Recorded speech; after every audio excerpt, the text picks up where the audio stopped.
is an Unspoiled Network podcast. This is Spoil Me, covering What We Do in the Shadows. Season 5, Episode 9, A Weekend at Morrigan Manor. In this episode, so finally, Evil Mabel is getting her revenge. Almost. She almost gets her revenge. Not entirely. Not the way I honestly can't help but think she deserves. Welcome to Spoil Me.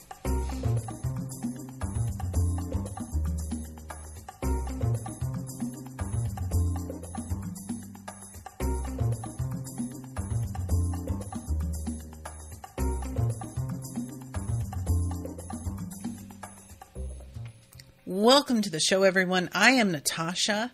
Thank you very much to Max for commissioning this episode. Max, if you're listening, appreciate you, bud, and hope that you've been enjoying the coverage.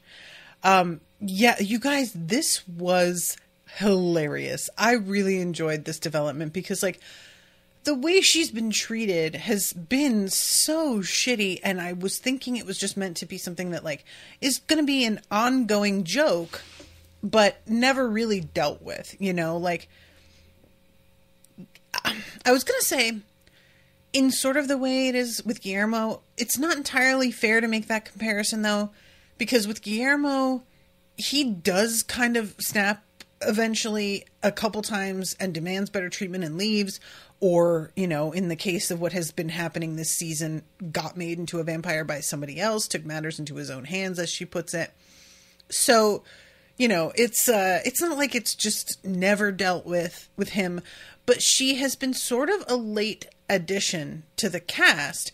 And so if they were just going to have her sort of be the new punching bag and they were, not going to actually deal with that, I don't even think that would have been so terrible. I feel like I could have let that go and been that's why they added her probably. I really love the fact that she has finally reached a place where she's like, I am not fucking taking this anymore. And the creativity of it is extremely fun. I don't know, who thought of how they were going to set this whole thing up, but for myself, I just found this to be a really fun, slow burn, because it occurred to me at first, the fact that things had worked out the way they did in the gymnasium with Laszlo, I was sort of that feels like she was sort of testing him. Did she make those guys appear? But I didn't, I pretty much shoved that aside almost immediately. I didn't give it any further thought. And then eventually when Nanja falls down a hole in the stairs, you would think that I would sort of realize, but it's made to look enough like an accident that I was willing to just let that go as well. Then the whole thing with Nandor, and I started to be huh. And she just happens to be there with her leg in a trap? How'd she get out there? She was doing a whole thing with Nadja. What is she even out here for? And I didn't give myself the time to even formulate a theory on that. I just thought it was odd. It wasn't until Colin getting dropped, and then I was suddenly oh my God, she's done this to everybody because fuck these guys. And I couldn't help but laugh because honestly, yeah, fuck these guys. Correct call. I'm not mad about it. The only thing that I'm mad about, to be honest, is the fact that she eventually gets gaslit into thinking it was not in her head exactly, but it definitely is made to be oh, well, we're just emotionally repressed and can't tell you how much we really care about you. And I, for one, am disgusted. Come on. I just really wanted her to be able to get her revenge and let it be the revenge. And not I actually want our guys to be locked in the basement for their eternal lives or however long it would be until they were found when this lady comes back from her vacation. But, letting it go on a little bit longer. I wouldn't have been mad about it. Miss T is here. Hi, Miss T. So anyway, okay, let's start at the beginning of the episode, because the whole way that this starts off is Colin Robinson telling them about a sale on sour cream in the newspaper. You guys, there is something about the way that he delivers this line. It shouldn't have been as funny as it was. You know what I mean? Do you ever have this where you can understand stepping back objectively? This isn't that funny. And yet, for whatever reason, it fucking got you. And I cackled at this so bad. I really did. I mean, like, he's so good. Man. Anyway. So this is when Evil Mabel comes in. And she says, I'm excited because my art exhibit is happening this evening. I just wanted to remind everybody that, it's the gallery opening that you RSVP'd to tonight. And Laszlo says, paintings, the intoxicating elixir to the weary mind. Who is the artist? And she says, I am. And he does not even respond. He says, tell me more about the sour cream sale, Colin Robinson. Truly devastating. You guys. And why, though? That's the thing. Sometimes it's just like this with people. I know that there are times where you're not being let into a friend group because you do suck. And you can't see that. They could have written her so as to be actually annoying. But I think I'm going to go ahead and stand by what I said in the previous episode, which was that they have decided to make her completely reasonable and friendly and likable in order to underscore how shitty the vampires are. Because it was just sort of like, we need everybody to truly understand what assholes these guys are on a real level. Not like funny for vampires sort of level, but like two fellow vampires, they are just as awful. And I feel like that's actually quite well done at this point. Like, we have seen the evolution of them over the past few seasons, and like, how many times in my coverage did I say that Nadja was like the more level-headed?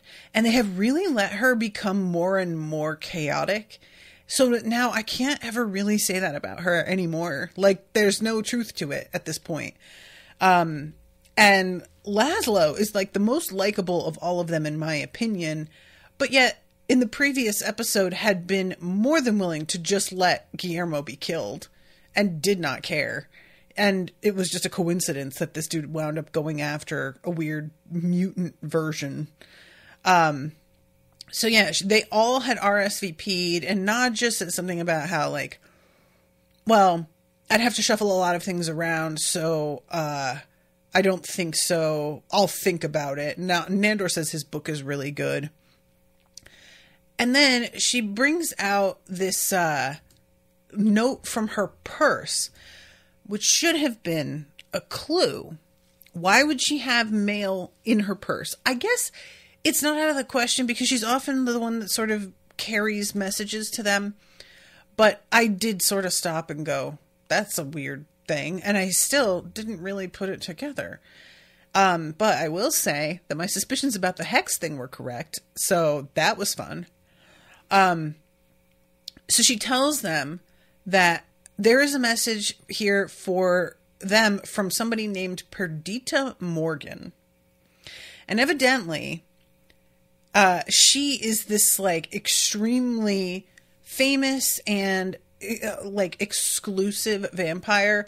I can't remember if Nandor, I think it is, that says her New Year's Eve party was so exclusive that nobody was invited. But yeah, it's supposedly they're all being invited for a weekend at her ancestral manor. and they're so thrilled by this. We get to see a like painting of her, and she's real like chubby. She's got a double chin and these like little rosy cheeks and teeny tiny fangs poking out. And honestly, I was really feeling it. I loved her little face. She's so cute. She's the matriarch of one of America's first vampiric families. And apparently, when the Plymouth colonies lost all of those people due to the cold, she was the one killing them, and she just blamed it on the weather. She just did it really, really quietly. Amazing. Oh, it's a Met Ball after party. Sorry, not a New Year's Eve party. But, yeah, this is when the guide says, I get it. I know she's a big shot, but my vampires know how hard I've been working on these paintings. I think they will make the right decision. And immediately Nandor comes through to get the car, and she looks at the camera in such a way. And it's very fun to sort of rewatch this, because I watched it twice. I watched it once by myself and then once with Owen. And rewatching it with the knowledge that this is a setup. And she has given them throughout the episode, by the time it comes down to things, she has given them so many chances to not be douchebags. I mean, they really couldn't have asked for more chances. And they just fucking fumble it every single time.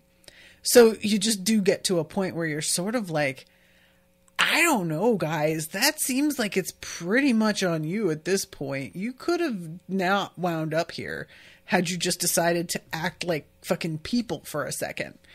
And so yeah, this first moment, this is like one of however many chances they get this episode. And it's tragic. It genuinely is. Like, I feel so bad for her, especially I am extremely sensitive about like creating art. And I don't share it with a lot of people most of the time because it feels real private, and I'm so sensitive about it that I know I am probably going to react unreasonably to like criticism or commentary, even if it's well meant. So I just like don't put it out there a lot. But if I do choose to put it out there and nobody is even like acknowledging it, I would curl up and die. I would literally drop dead. You guys know, like, the reason that my podcast is what it is. I thrive on attention. I need it. It's my like, you know? And just how utterly ignored she is. Even if you aren't somebody who needs attention the way that I do, and you're normal, I feel like this is devastating. So anyway, this leads to their arrival at the manor. And I love the detail because I hadn't really noticed it, but all of their coffins are like piled on top. And in the back, Guillermo has all of the vamps in bat form in like a little pet carrier. Now, the only thing that I'm going to criticize this episode, and it's such a small thing, it's really, I hesitate to even mention it, but I'm going to because of this right here and what happens right after. She has cages in the basement, and they all wind up in the cages, and you know, the cages are meant to be made out of like pure silver. So yeah, it's, you know, going to be difficult to bust out of them. However, the spaces between the bars are so big that if they fucking just turned into a bat, they would be able to get out of there no problem. It would just not be an issue at all. I don't know if it's just that they don't have like great control over touching the bars while they're bats, or if it's supposed to be that like the silver being there prevents them from changing into bats at all. That might be it. But I just kept like looking at how big the spaces are, and like I said, I wasn't even gonna like mention anything about it. But then right away after this whole thing, Guillermo turns into a bat to fly away. And so it just put it in mind again a little bit for me, where I was like, I just kind of want them to try it. at least, to like, for it to be acknowledged that they probably could fit out. And if it turns out that it's like the presence of the silver prevents even the transformation, fine. I would be willing to accept that. I just want it to seem like they thought of it. And it doesn't seem like they did. Which, you know, can't have everything. Like I said, it's a small thing. I don't even really hold it against them. So, for this episode, Colin Robinson decides that he's going to grow out a mustache. And he says that he has to actually normally shave 3 times a day. And I was fascinated because what he initially starts off with is a regular mustache. And then as things continue, eventually he winds up with like the little, it's not quite a soul patch. I don't know what you call it when it's a little bit longer and pointier than that, but it's still sort of like in the center of your chin. But regardless, it's a real look. And they have him beginning to speak in a way that I think is supposed to be sort of representative of a Poirot sort of energy. It's not entirely correct. If you've read or watched Poirot, the cadence of how he speaks and everything, you would be able to tell that this doesn't feel right. But for a joke, it's fine. But it's just funny because like Poirot doesn't have that little center thing, I don't think, unless he's trying to do the more modern, like Kenneth Branagh version of Poirot, who maybe he does have that chin thing. I'm thinking of the one, David Suchet from the BBC. Flawless. #1 best Poirot. I mean, like, no question. But, he does mention also a little bit later, it's like a glass onion. And I just LOL'd at that one. Like, you guys, if you haven't watched, Glass Onion is less good. I'm going to say I figured out who was the murderer in that one quite quickly. And it was a little bit frustrating because I felt like it was super obvious and it just sails past everyone for such a while. But the first of those movies, Knives Out, is a really, really good time. And that one I had a harder time figuring out. And just overall, the story and the themes to the story felt really like he was making a statement there that I really appreciated. And I think deserves some like discussion, actually. But anyway, I'm really into murder mysteries, you guys. Like, in a way that's sort of, I can be real snobby about the type of murder mystery. I tend to go really for like cozy murder mysteries. And they have a tone to them a lot of the time, if they're not well done, that is so like difficult for me to tolerate that it can be hard for me to like find a new series. So if you're listening to this and you know of some really like cozy murder mysteries, especially fun if they're like a period drama, but it's not necessary, I would be very open to hearing them because, it's always the kind of thing that I will just tear through on my own time with like audiobooks especially. And then I'm just left like, well, now I have nothing to listen to, but I just can't put them down. So anyway, this is when the guide shows up and they made her fly the whole way. They tell her there wasn't any room in the car. There clearly was. And she says that it was almost 200 miles, and Guillermo corrects her and says over 200. Guillermo, consistently in this episode, is the only one that is validating any of the things that she is saying, appearing to even hear her a lot of the time. And even now, when she's like going to the car and being like, oh, before everybody goes inside, how about you look at my art? And she opens the trunk like they're going to stand there in the driveway and look at the art in the trunk of the car, which I'll be honest, as much as it like is hurtful that she turns and sees they've all walked away, a big part of me was kind of like, girl, yeah, of course they don't want to stand in the fucking wet driveway. Why would they want to do that? So they go inside. The house is dark, and so Guillermo has to like painstakingly light all of these candles. I really enjoy that this is just a thing, that fucking vampires could have electricity. They could live in a regular fucking house. The Baron does it, you know? But here, no, it's gotta be the vibe. And so the whole house very much, I'll say this, looks like a slightly nicer, cleaned up version of the vampire's regular home.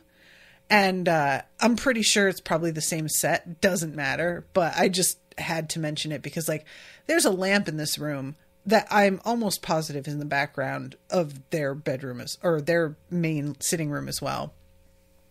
But yeah, so there's a recorder here, a really, really old one, that has a message on it from Miss Perdita telling them, hey, really sorry that I'm not going to be there to greet you this weekend, but I hope that you will enjoy everything that the house has to offer, the hunting grounds, the gymnasium, and she mentions like the antique belfry, things like this.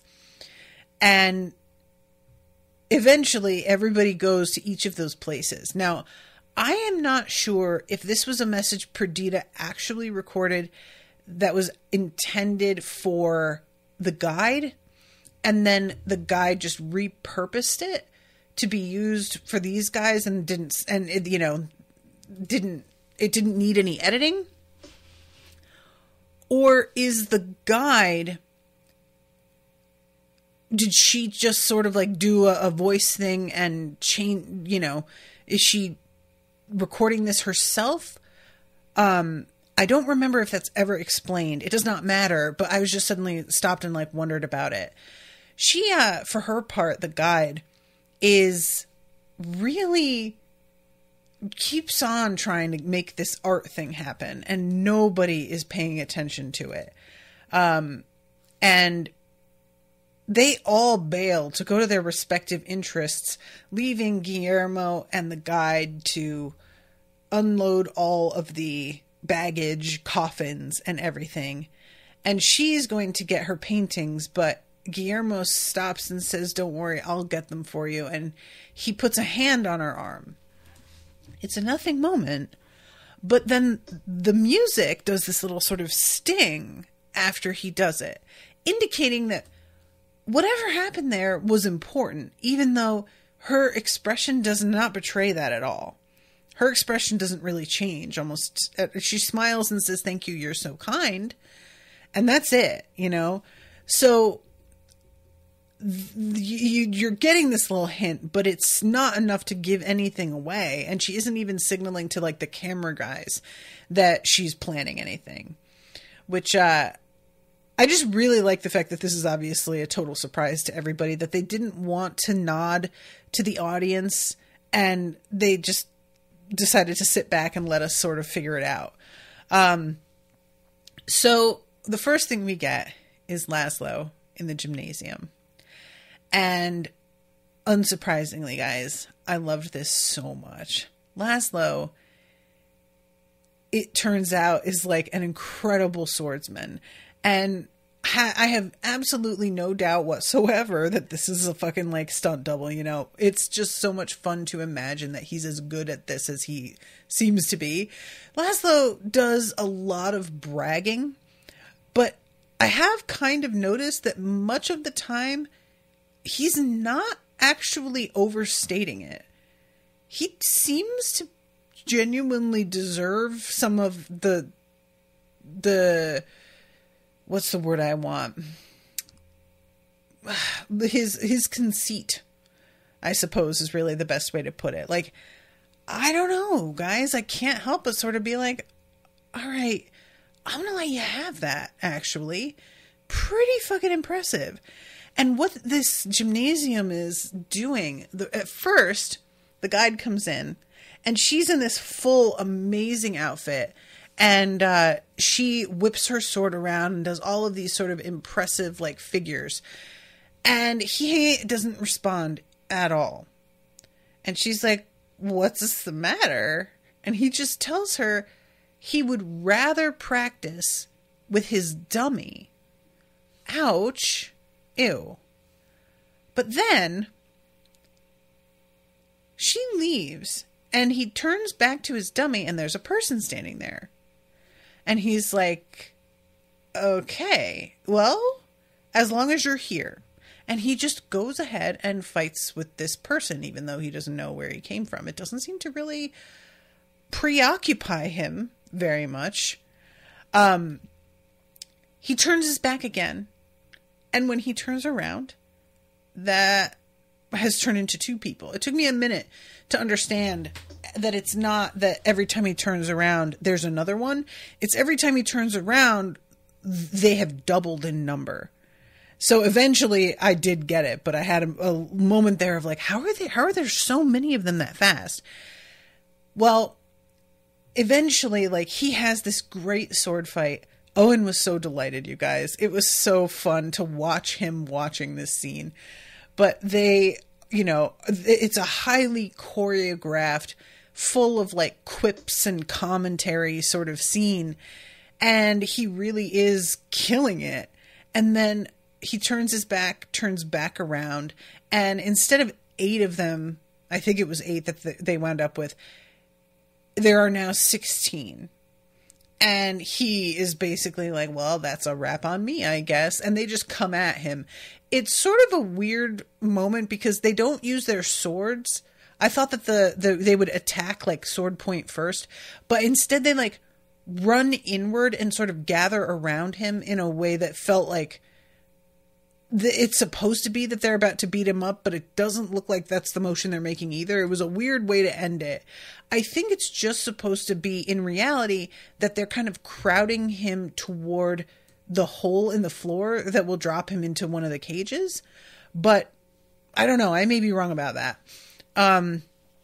So he, you know, has been taken out of the equation for now. And I want to mention as well that when he is telling her, like, I just want to fight with my dummy, and she comes back, there's 2 people there by that point, and she's like, are you sure you don't want my help? And he says, no, he's in the zone now. So, you know, again, she gives a lot of chances. So this is when she goes into the sitting room and she sets up all of those paintings, and it's amazing. She hasn't done one of Guillermo. I just want to know that. As much as she says Guillermo is like the only one who's been kind to her and blah, blah, blah, he clearly doesn't really count with her still, because she's only done portraits of these 4. And, you know, I'm pretty certain, not that this matters, but all these paintings look like when you use like Prisma or one of those filters, it's like just a photo. And I love the fact that Colin claims that he has never worn glasses like that in his life. Sir, I'm going to need you to like get real here for a second. Jesus. At this point, Nadja comes in and says, have you guys seen Laszlo? He's vanished, and that's not like him. So she mentions the like belfry full of bats. And I was like, why would he do that? But then Nadja says, it would be like my perverted husband to go sniff out the local bordello. So I guess that what we're saying here is that Laszlo would fuck other bats in bat form. Which I guess shouldn't come as a surprise, because he and Nadja have fucked in bat form. I'm pretty sure that we have been told that at one time or another. But I did have a moment of like, oh, what? Like just true pearl clutching. And I felt a little bit embarrassed that I reacted that way. I couldn't help it. I'm sorry. But yeah, it was definitely a moment of like, what is she talking about? And oh no, as it fucking like catches up with me. Miss T says that bat fucking thing is wild, all caps. Yes, definitely. Miss T is also saying accolades. Was I looking for the word accolades earlier? I've already forgotten. But yes, perfect word. I'll just say that. So they're going up to the belfry, and Nadja is behind the guide as she walks through the door that they heard this loud knocking noise from. It's not just like, oh, I held back as we walked into a strange room. It was, I heard something coming from behind the door that sounds threatening, and I am going to let you go in and explore it first. And as soon as the guide begins to like scream and gesture and panic, Nadja turns and tries to run away down the stairs, and she just falls straight through the floor. And that should have been a clue, everybody. I should have realized. I didn't. Did you guys, like, very, very genuinely curious here, how long did it take before you all started to clock what was happening here? Because I can't help but think if I had been paying better attention, I would have gotten it a little bit earlier. It doesn't matter. Just, you know, I'm not trying to like criticize myself for not getting it. I just sort of like, you know what would have happened if I had gone into this episode really understanding that we were doing like a murder mystery spoof? I would have realized, but I thought that that was just sort of like a little bit of the joke of the episode, because like the recording at the beginning is, I believe, how And Then There Were None begins, where everybody is invited weirdly to like this remote home and nobody knows each other or why they've been brought there. And there's a recording that like is from somebody who has already died, or so they think. So I think that this is meant to be a clue, but I wasn't getting how serious the episode was about that theme, you know? Miss T says, immediately suspicious they got invited to an exclusive house and then she isn't even there. Miss T, you really make a hell of a point. I really should have thought that was weird. I guess I'm just always willing to think that vampires are any kind of weird.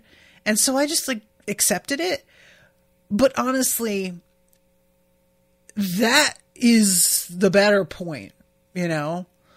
But anyway, so if I had like considered it, I think that what I would have thought was that they were all being set up by, you know, maybe like Simon, even though I think that Laszlo has permanently lost that hat. So I don't know why Simon would be going after them. But I would definitely not have put it at Evil Mabel's door, at least. So anyway, yeah, so this is Nadja, and she yells saying, I'm coming to help, and then just like goes down the stairs, falls through the floor, and then Evil Mabel turns the light on in this room, and you see that it's just a dummy, and we know now this was a setup and she's play acting for the camera. She sees the hole in the floor and says, oh no, but this was her whole plan.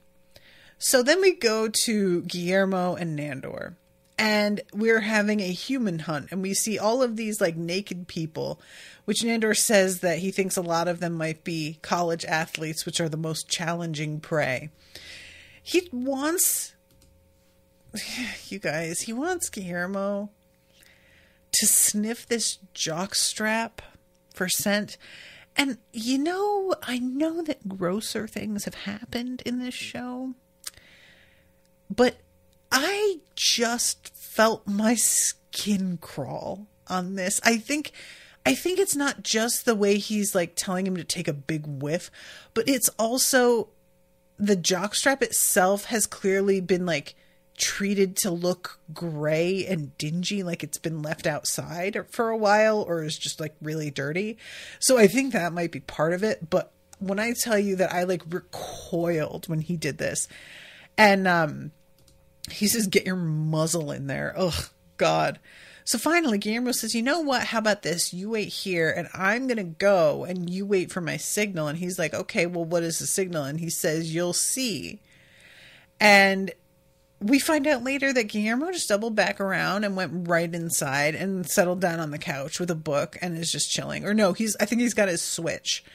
So yeah, he's just saying to the camera guys, like, I know eventually I am going to have to like hunt people, but I'm not there yet. I just can't quite get into it, you know? And it is sort of funny because a part of me would definitely be ready to argue he's not even like really capable of it. But the thing is that we have seen him dispose of many human victims and he seemed fine. So, you know, I don't know why I keep thinking that Guillermo doesn't have the stomach to be a vampire. Maybe it's more the fact that, like, it's very different to clean up after people that you worship and think are, like, all practically gods and who have given you orders. It's a really different thing than to do a murder yourself, to actually, like... I am curious, though, because he hasn't indicated at all that he's thirsting for blood. So I do wonder how long it's going to take, if it indeed will happen, like, considering everything. I am really curious when it's going to suddenly strike him. You know what I could go for is, like, some blood, actually. That sounds really good right now. I don't know how much time we've got or if that's ever actually going to happen, because he has this Van Helsing thing, which it turns out that's all it is. It's fighting off the vampire cells, DNA, whatever. So maybe the transition isn't going to occur and he is going to be, well, I was going to say he's going to be more of a Blade type. Does Blade drink human blood? I don't actually even remember. I saw Blade like once, and I half watched it while it was on during playing a video game or something. So forgive me, everybody, but not an expert on what all happens in Blade. I hope that you guys can forgive me for that. But yeah, so this is when the guide turns up with her leg in a trap, and all of the humans come running back. It, like Nandor had said earlier, that the humans are super easy to catch unless they decide to work as a team, but they're usually too stupid to do that. And so here it looks like that's what's happened, and he's just like, oh shit. And the guide says, Nandor, if you must leave me behind, and he just says, see you, and bails. He bails yelling, Guillermo, I need your help. And as he's running away, a trap springs and he is like caught in a net and carried into the air. Now, I was sort of surprised by the net thing. I was thinking the net was part of the hunting, but that's not really like when people say hunt, that's a different thing from trap. And so I did have a moment of like, really? They have nets. I wouldn't think that the vampires would be excited about, like, prey that was cornered in that sort of way. I would have thought it would be much more fun for them to actually, like, physically chase them down. But, you know, there are times where, like, you have the act of hunting, but it's, like, been really kind of dumbed down. So I was thinking maybe this is supposed to be a bit of a joke about how the woman who works here or who owns this house, who's like an aristocrat and is somebody who has maybe gotten kind of soft, she makes the hunt a lot easier than most people would want it to be, just because she is a little bit lazy and just wants the formality of chasing her prey, but not really, you know? But it turns out that this is part of the guide's setup here. So, again, probably should have figured this out. This one didn't. And then we have a weird scene where Colin is basically pretending to be Poirot, saying, I know it was you who lured us all here under false pretenses, and you're making everyone disappear one by one. And Guillermo's like, what? Why would I do that? And he's like, well, because Nandor's going to find out about turning yourself into a vampire with somebody else. And he says, then why wouldn't I just kill Nandor? And he says, because we all know your secret. Okay, so then I kill everyone because I want to keep the secret from Nandor, but then I still kill Nandor too? And Colin just sits there for a moment and says, maybe I missed a clue. Is it something where the last person alive and inherits the house? No, even when I was saying that didn't really make sense.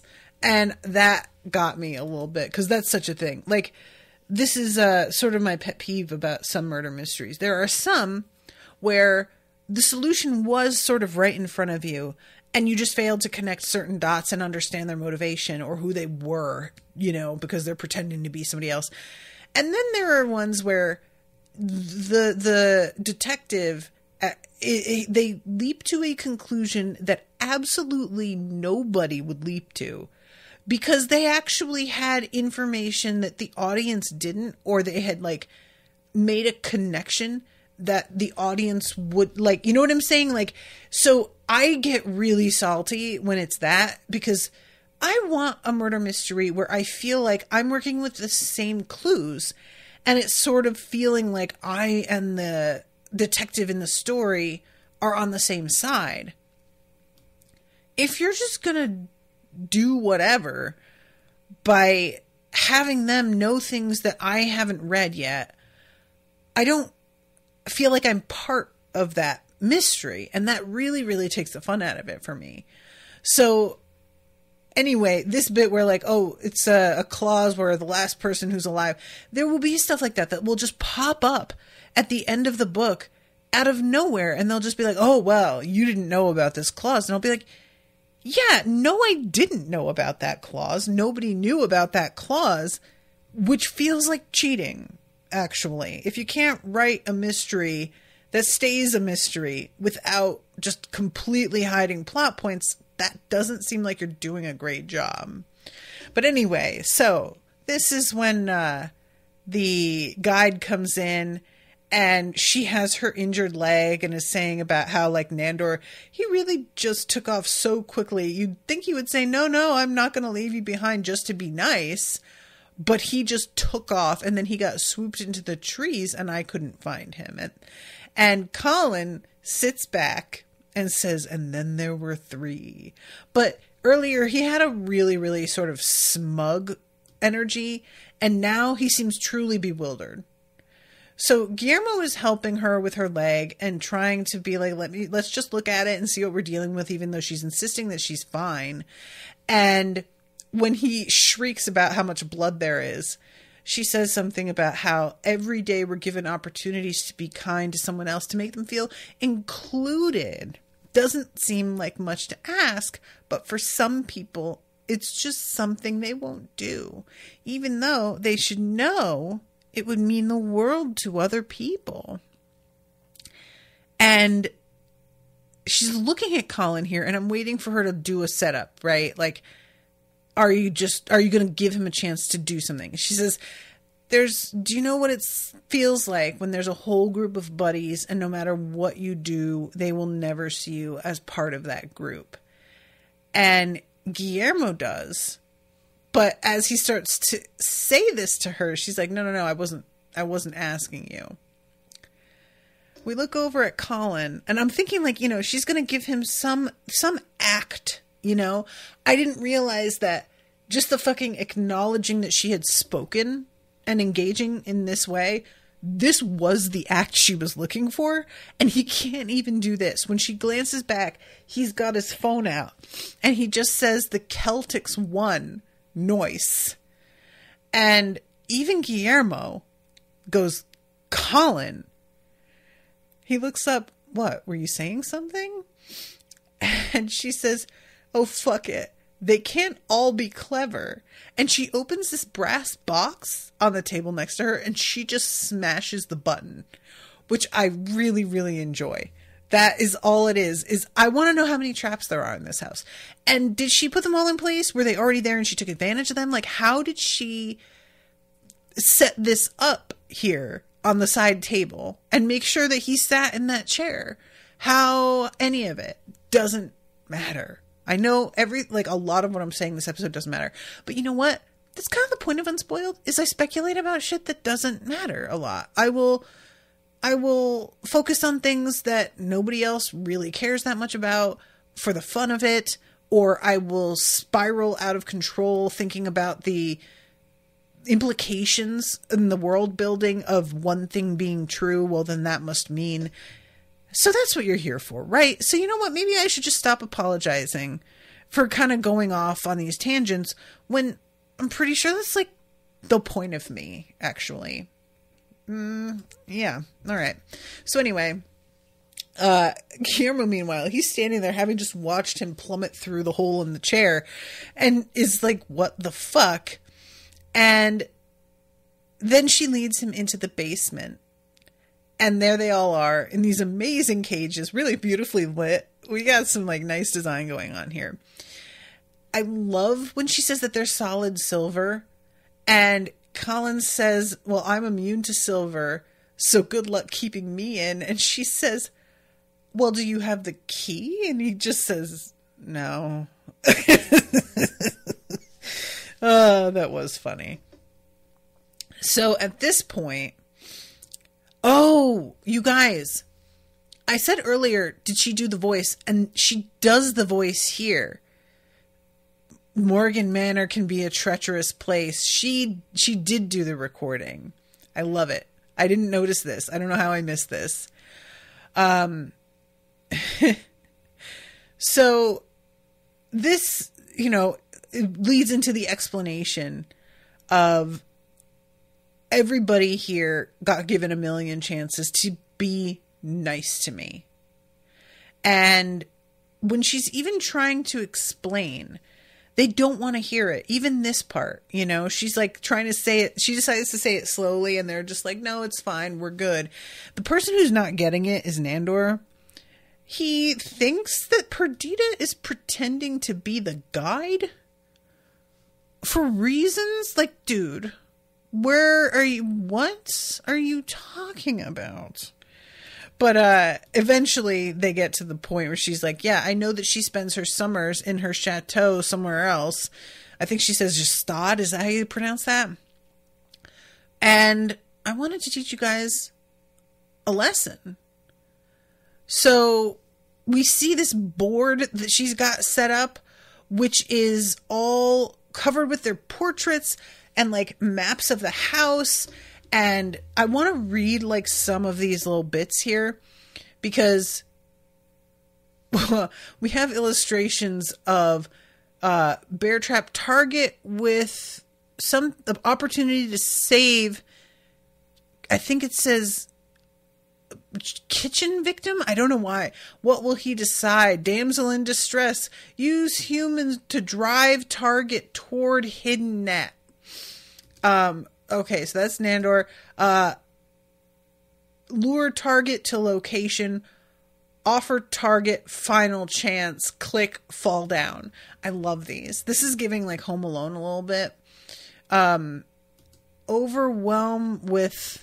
Sorry, I'm just trying to see. And then ambush. And the decoys and the drawings. I just love the way these are drawn. Like, they're beautiful, So yeah, she's saying, you guys all did this to yourself. And not just says, you decided to do all of this instead of having a short conversation with us about your feelings. And the guide stops and sort of looks up and says, well, yes, I guess I did, in like a aren't I silly sort of way. But I just want to mention, the guide has attempted to have a conversation about her feelings a few times and has been completely blown off. So I just don't see a reason why you would continue attempting that when it really seems quite clear that these people have absolutely no interest in your feelings. Like, the suggestion here is supposed to be how silly she is for deciding to do something this drastic. But considering how utterly ignored she has been, a part of me doesn't feel like, I mean, it is dramatic, but the way they have been has been so unusually terrible that I don't even feel like her response is so unusually terrible in response. Considering everything, it's not like she's like killing them. She'd been planning to leave them down here, but like they'd have been found. You know, the lady comes back from her vacay, has staff go to the basement for whatever. They'd have found them. So it wouldn't have really even been that big a deal. But yeah, so this, the Guillermo tries to leave and she stops him and is explaining the fact that like, I was always on the outside and every time I try to get close, I get burned. And I really, really liked you all, but you treated me like an afterthought. And we see a little bit of a montage of how many times she attempted to connect. And it comes back to Colin saying, so what are we, a clip show now? What are we, Golden Girls? Ouch. I really do like that, though, because honestly, when I think of clip shows, I think of Golden Girls immediately. Like, that's the first thing I think of. And I don't know if it's because they are particularly known for it, or if it's just part of the way that I watch television. But one of my favorite bits is in Community, where it's a clip show, but it's all clips of things that we have never seen before. And they just treat it as if, don't you remember this episode where this happened? And we have never seen any of this. And I always found that a particularly fun joke. These weird, it's almost like the writers had come up with these sort of half-baked ideas that they never pursued, and they just saved them all in a folder until it was time to write a clip show, and then they pulled out all of these like not quite fully formed ideas, and they were like, oh, what if we do this thing? So anyway, this is when Nadja brings up her curse. And she's like, I think this might have been my fault because of the curse that I got hexed with. And she's like, no, there isn't one. There never was. I just made you think there was. God, I forgot that Colin says did not have that on my 2023 bingo card. Do you ever have moments where, because clearly Colin saying that line means that that's like a very played thing to say, right? Like, ugh. But, and I will say, I don't know if I've ever said that sentence or typed it out. So I don't feel personally like hurt by the implication that it's played on that level. It's more that I wouldn't have thought of it as played if I saw it somewhere. So the fact that I haven't clocked that something is played by the time it is makes me feel really old. Like, if it's played out enough that it's a joke on a currently running show, I feel like I should know by now that it's over and we don't say that anymore. And, you know, like, just to be clear, you say whatever you want to say, but there are definitely certain phrases that, like, I am very over in terms of their prevalence, especially on social media. One of the biggest ones for me is "we did a thing," and it's a picture of people holding like the keys to their new house or their new car, or a couple like, you know, doing a pregnancy announcement or something. We did a thing. Oh, come on.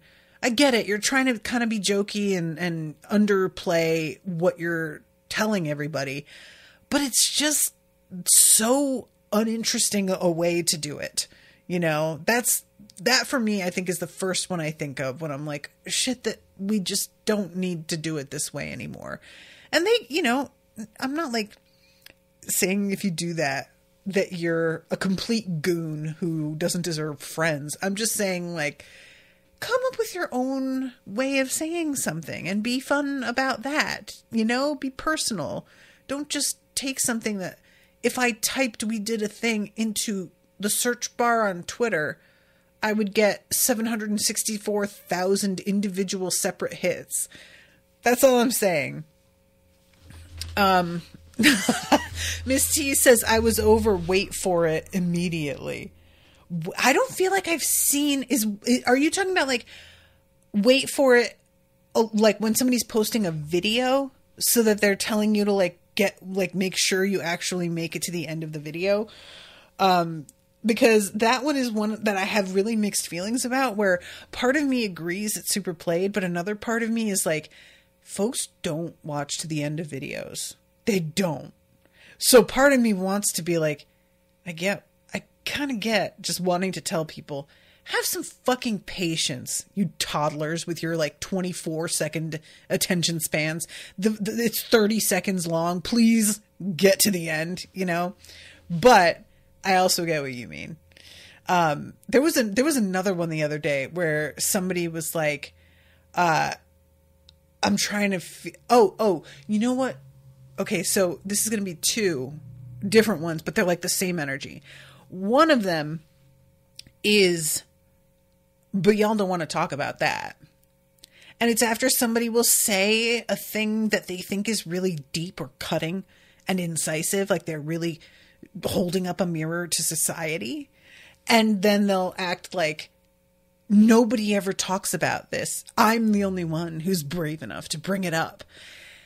But they'll have said something extremely wrong or really biased, or a thing that everybody talks about. Actually, you are not interesting for doing this. You're just baiting. It's nonsense, you know? And in a similar fashion, I just, it's a sort of format where people will be like, it's okay to want people to listen to you when you speak. It's okay to want to take over a castle and kill all of the servants. It's okay to want to become a bog witch. Follow your dreams. And it starts off as like a funny, like, well, we're just doing a little like, hey, validation. But then it turns into a more and more extreme, goofy scenario. I don't mind those in general. But there is a tendency for them all to have like the same end point, where it's very like specifically witchy or like goddess of wrath or whatever. And it doesn't even go anywhere particularly unique anymore. And I just see it a whole lot. Like, I don't know sometimes if it's just the circles that I travel in. Maybe this is just a sign that I need to mix up who's on my social media a little bit more. But I do feel like I get hit with that sort of post a whole lot. And there was definitely another one, but I don't think anybody cares at this point. So let me just move on from it. But yeah, so anyway, Colin's saying that. And she says, I try to get you to do something nice. Treat me as a friend. And then we could like take the curse off, so to speak. And Nadja says, I did thank you for helping me with the curse. And she says, not once. I meant to. You didn't. Thank you so much. I love that voice that she puts on there. So yeah, she snaps at her. Too late, even to the bitter end, hoping against hope. I gave each of you one last chance to show me the smallest amount of kindness, and even that was beyond you. And when Colin asks about Guillermo, she's like, yeah, he's the only one that has ever been nice to me. And she mentions they have done the same thing to him. He's been waiting to become a vampire for all this time. And even he was forced to take matters into his own hands. At which point, Nandor says, sorry, what? Guillermo attempts to shift this. Well, I think, I don't think they mean to exclude you. And Nandor interrupts, circling back to taking matters into his own hands.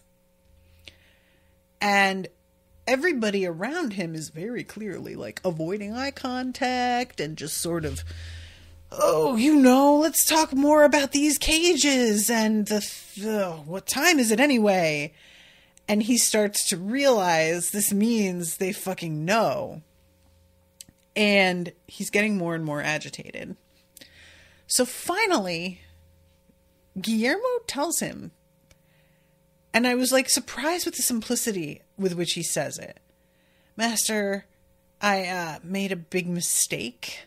I didn't want to tell you because I didn't want to hurt you. And as he's saying all of this, Laszlo is beside him being like, no, don't do this. Do not tell him, what are you doing? And he says, I went to somebody else and I got made into a vampire by them. I asked them to do it.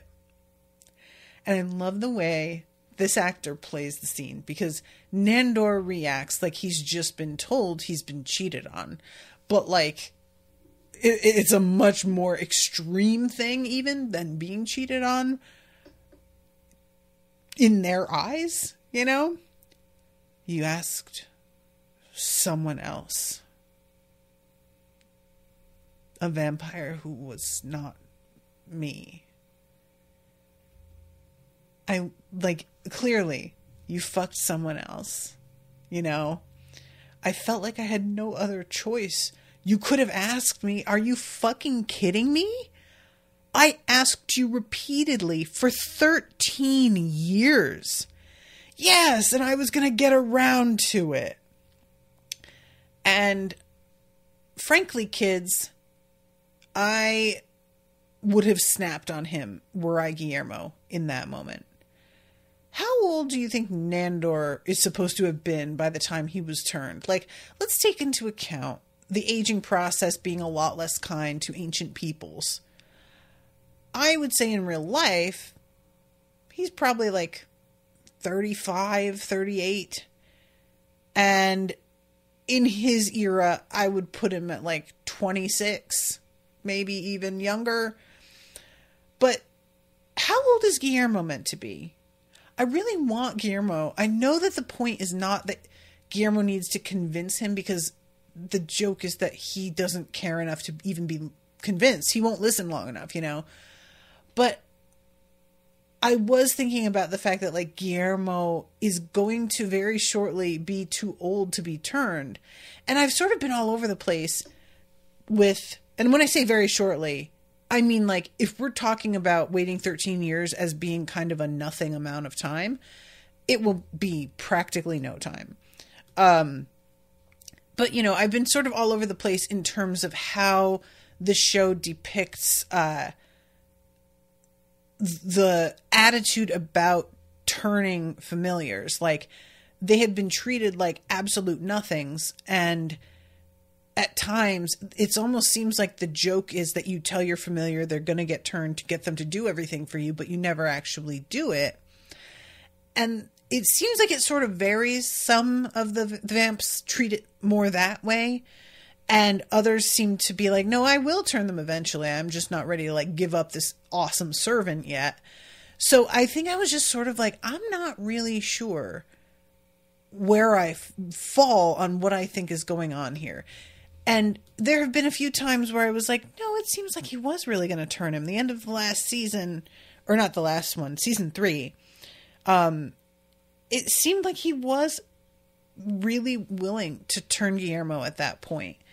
And I've been wanting to believe it, and then sort of thinking, am I just being a dupe like Guillermo is? Am I falling for this line? And should I be embarrassed because I fucking believed this shit, you know? But I couldn't really land on a decision. I couldn't fully commit to the idea. And even him here saying I was gonna get around to it, I just don't know if I actually believe him or not.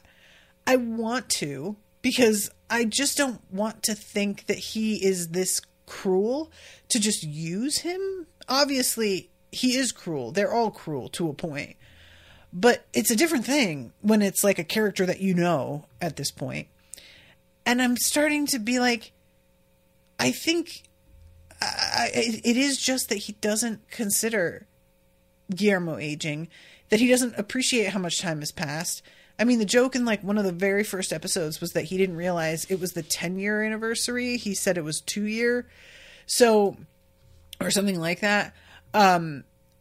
So I think I'm just going to go with the fact that Nandor is a himbo flake and give him like the benefit of the doubt that it's not him being actually horrible and just like using someone as a slave only to inevitably someday probably kill them or let them die of natural causes such as aging. I just don't want to believe that of him. So I'm going to go with the like nicer version. But anyway, so this moment where the thunder begins, he's then, who was it? I don't think that's really relevant. It's relative to me. What's done is done. And he yells Guillermo and he just blurts out Derek. Well, thank you for being honest with me. I appreciate it. Now I'm going to be honest with you. I am going to kill you, Guillermo. And then quite possibly myself. Now, I really want to give this dude credit here. Because I have never actually been afraid of Nandor. It has never happened. As much as he says that he's Nandor the Relentless, the idea of him being terrifying in battle felt ludicrous because he is just kind of a joke. No offense, but maybe offense, though. And I simply couldn't imagine him being intimidating in a genuine way. Like, he's tall and imposing. He's clearly built. So in that sense, he looks intimidating in a very basic tick the boxes kind of way. But he's never really had the energy that made me go, this guy was scary to people? What?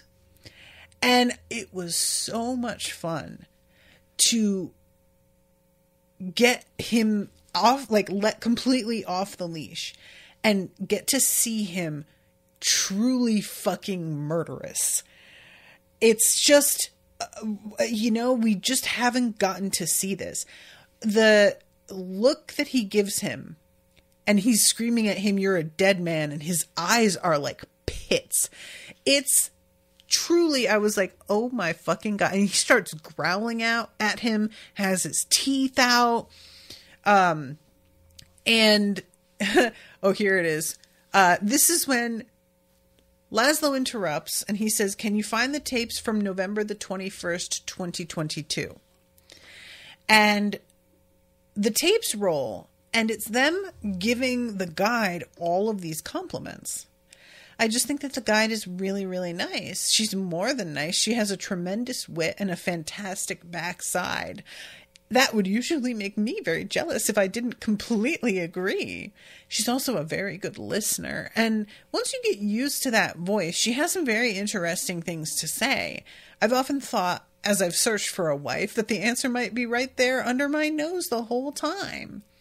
And Laszlo says, "That's enough, Ryan. I think she gets the point. You can turn that off." And immediately I'm like, okay, what did they say after that? Because obviously he said this at a very particular time. If I were Evil Mabel, I would have been like, no. I want to keep listening to them say nice things about me. And I probably would have been able to like fuck it up enough to keep listening. But she's so caught up in her own embarrassment over this, like, as she thinks of it as a misunderstanding, that she buys it hook, line, and sinker. And they, as I said earlier, just sort of explain it away as like, oh yeah, well, we're vampires and so we have difficulty sharing our emotions and doing all of that gooey stuff, And it was the most effort, other than that clip, the most effort that we have ever seen them make on, I was going to say on her behalf, but it's not. It's for their own behalf because they just want to get out of this trap. So I was about to like give them some credit there and why they do not deserve that. But she, like I said, is very embarrassed. Not just as something like, oh, don't worry, girly, we all go crazy every once in a while, and just really like plays it off. And I really wonder, like, I don't recall if there's another season or if this is it, but if there were another season, how would they deal with the guide? Because she'd still be around. Would they have to always fake being nice to her because they were worried, which would actually be kind of fun to watch, is them, like, very ineptly attempting to pretend to have interest in her? I don't know. So, yeah, she lets them all out of their cages, and she is letting out Nandor, who is foaming at the mouth, to get at Guillermo. Guillermo turns into a bat fully. Amazing. I'm so excited for him. And manages to snatch the keys out of the guide's hand. And he says, if I let you out of this cage, do you promise not to kill me? And Nandor says, I promise. And he says, do you mean it? And he just yells, no.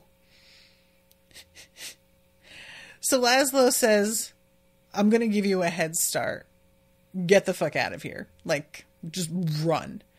And Guillermo bats once again and gets out of there. And the episode ends with Nandor gripping the silver bars and his hands sizzling and steaming as he screams after him, Guillermo! And that's how it ends, except for, like, the post-credits thing where we find out the only reason that they were saying these flattering things about the guide was because they were attempting to convince Colin that she was a good match, that he should maybe check her out, and then eventually he'd move in with her and leave the house. And apparently he, like, knows exactly what they're doing. And it's just funny to me, the idea that they would ever attempt to, like, hook him up with anybody. If he wasn't going to make it work with Evie, it's not happening with anybody. That's the only person that it could ever have, you know. But, yeah, so that's the end of the episode. And, y'all, this was a fun one. This was a really, really fun one. So I have got to wrap up. I'm, like, way over time. I didn't even realize, you guys. But thank you so much for hanging out with me. Appreciate you all. Thank you, Max, for commissioning these. And until next time, toodaloo, motherfuckers.